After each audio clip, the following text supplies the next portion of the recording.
Now, two more key concepts that are part of making good decisions are specifically, one's overconfidence, and generally we way overestimate our abilities and underestimate other factors, essentially.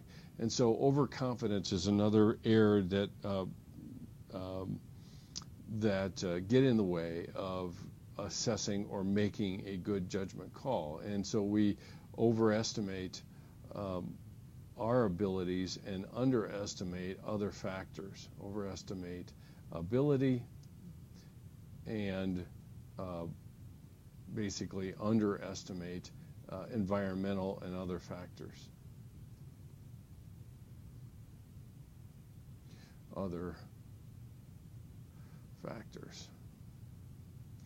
And overconfidence is a very common aspect of that.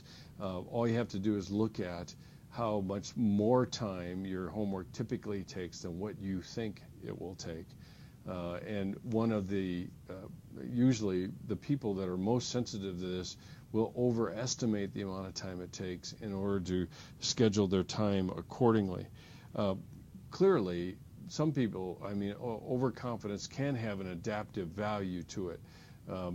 People who overestimate the accuracy of their knowledge are typically oftentimes more free to make some decisions simply because they know the limits of what they know. So people who err on the side of overconfidence typically are more happy, and they find it easier to make tough decisions, seem more credible than those who don't, who lack self-confidence. But at the same time, it doesn't mean that their decisions are any more accurate than the other people.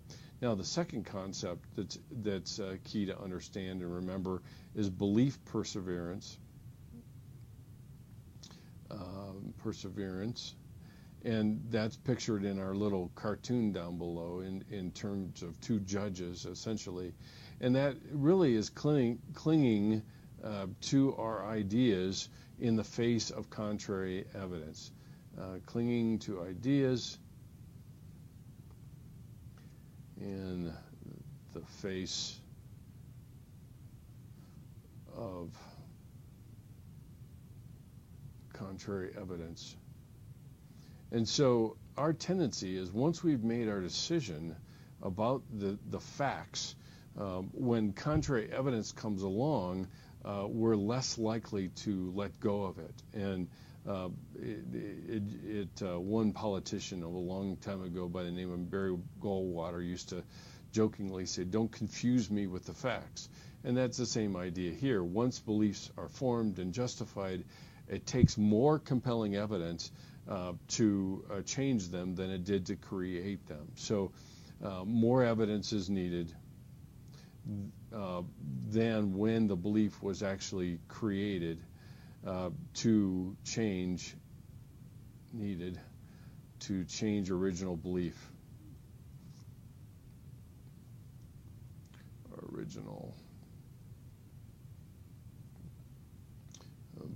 And that,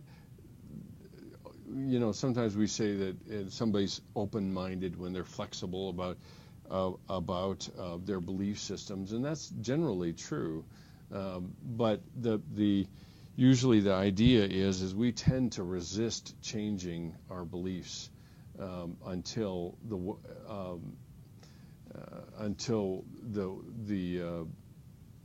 evidence is overwhelming to the contrary. And there's probably there's some usefulness to that, but there's also sometimes where we look at people who, in the face of evidence, simply won't change their ideas and really then get into a great deal of difficulty because of how stubborn they tend to be. Now, the last concept, and I'm going to make a corner out over here, is something we refer to as framing. And and again, this is one concept actually that is quite current, because how a problem is presented will have a lot to do with how people actually respond to it. So It was a few nights ago that I got a phone call, and let me write this down. So how issue is presented will influence the response. Issues are presented. Influence response. And I got a phone call, as a lot of Coloradans are getting these days because of the election, of a survey. And I recognized immediately that by the way the question was posed made it impossible for me to say the answer that I wanted to say. And so I basically refused to give the answer because it was framed in a way that I didn't agree with. And it's really the bottom line is the premise of the answer or the premise of the question. So the key to understanding that is understanding that framing a question has everything to do with how people tend to actually respond to the question. And you can find it in surveys everywhere. Okay.